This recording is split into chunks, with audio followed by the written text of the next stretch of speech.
Bentornati nel canale degli uomini di Banza ad Andrea Io, Alessio. e Alessio. C'è anche il caffè oggi, eh? Sì, oggi Hai detto che c'è il caffè? oggi ci beviamo un caffè, ci beviamo un mirto fatto in casa, come vedete, caldo. E non cuciniamo noi.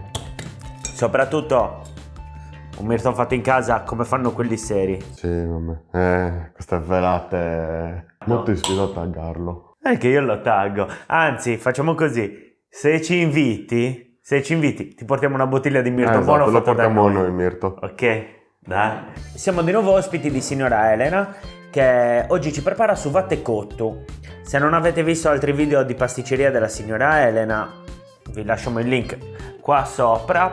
Uno lì, uno qui. E tra l'altro sta arrivando il periodo perché ci ha preparato le zeppole e anche i spardulas, quindi mi raccomando. E soprattutto, se vi piace questo video e vedere signora Elena che cucina, scrivetecelo nei commenti così organizziamo altre ricette fatte con lei.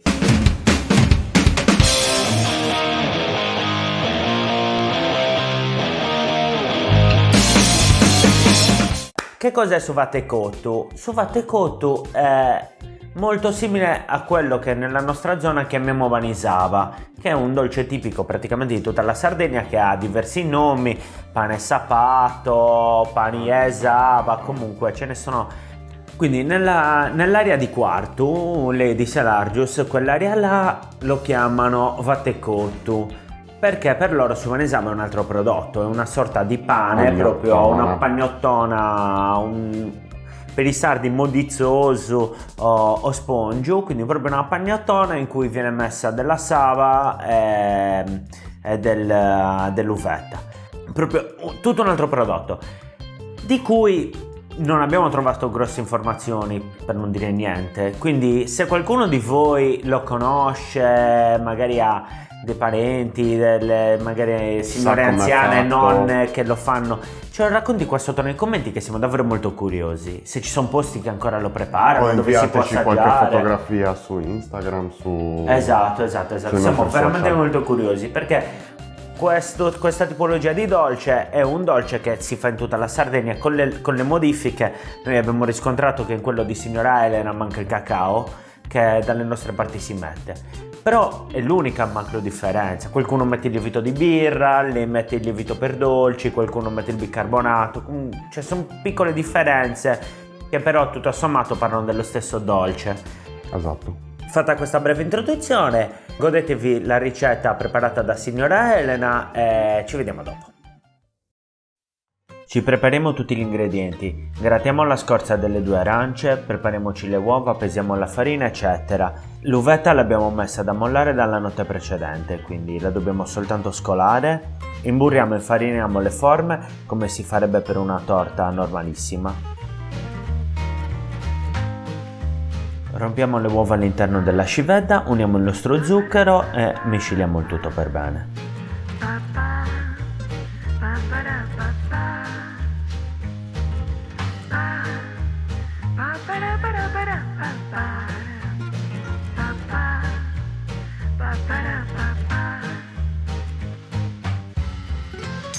Quando le uova e lo zucchero saranno perfettamente amalgamate, inseriamo il nostro mezzo litro di sapa. Volete vedere come si fa la sapa? Abbiamo fatto un video dedicato sul nostro canale, ve lo lascio qui su. Nel frattempo abbiamo messo sui fornelli un pentolino con il nostro strutto che facciamo sciogliere a fiamma bassa, mi raccomando. Non appena sarà sciolto, inseriamo anche questo all'interno del nostro impasto. È il turno della nostra scorza d'arancia che abbiamo precedentemente grattugiato e mescoliamo bene. Ora inseriamo nell'impasto anche il latte e amalgamiamo bene il tutto.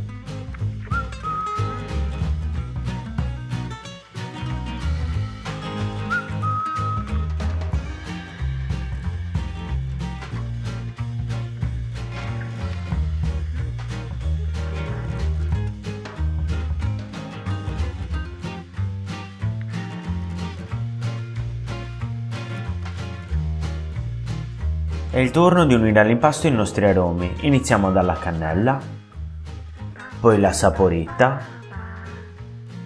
A questo punto incorporiamo la vanillina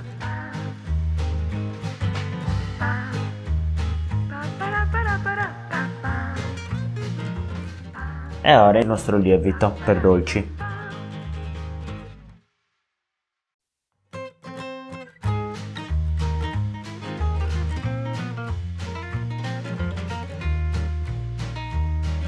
Adesso dovremo incorporare la farina.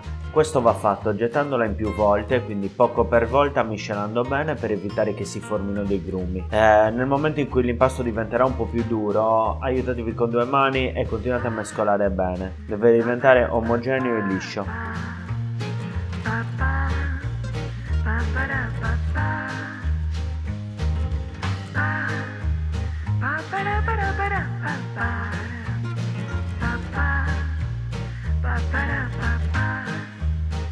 Inseriamo l'uvetta che è stata ammollata per una notte e poi scolata.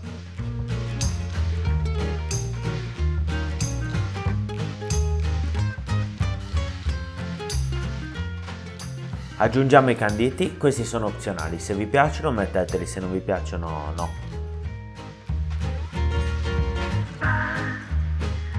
Ed è giunto il momento della nostra frutta secca. Noi abbiamo tostato mandorle, nocciole e noci, 500 g, 500 g e 500 g, e le abbiamo poi rotte con un martello da cucina e dentro della carta da forno le abbiamo spaccate per fare in modo che si diventino un po' più fini.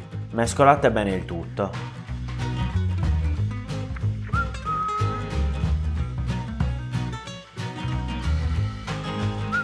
Ok, il nostro impasto è finito.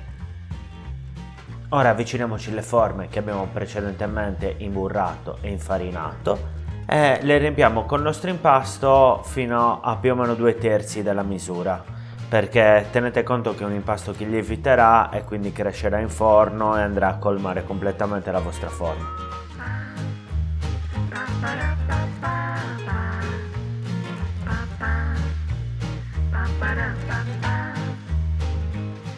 Ora le mettiamo nel forno che abbiamo precedentemente riscaldato a 180 gradi.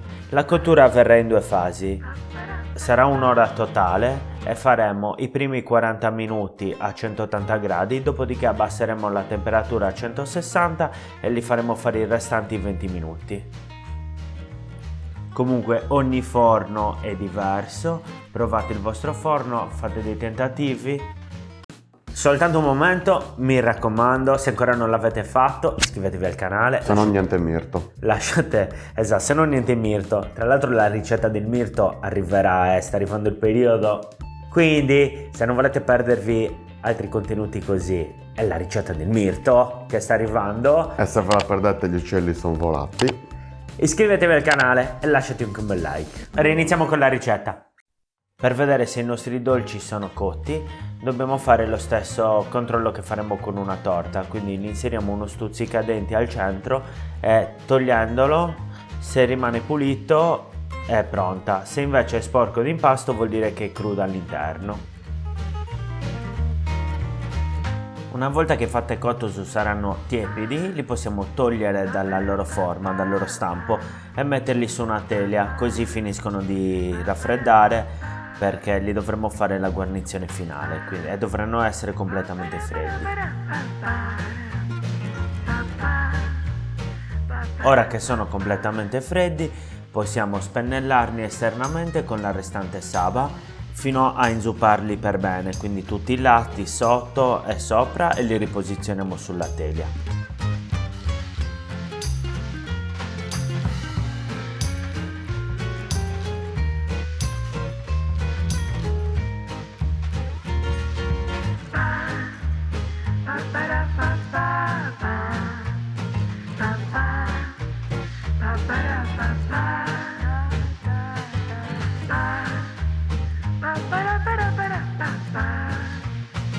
Una volta spennellati completamente, finiamo la decorazione con codette o palline di zucchero.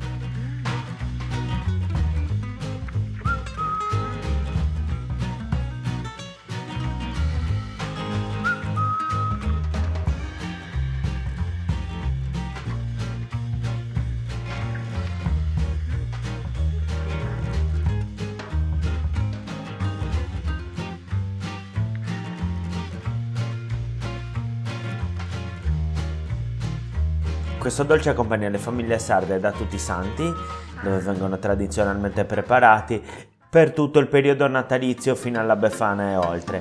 Quindi non vi resta che assaggiarli.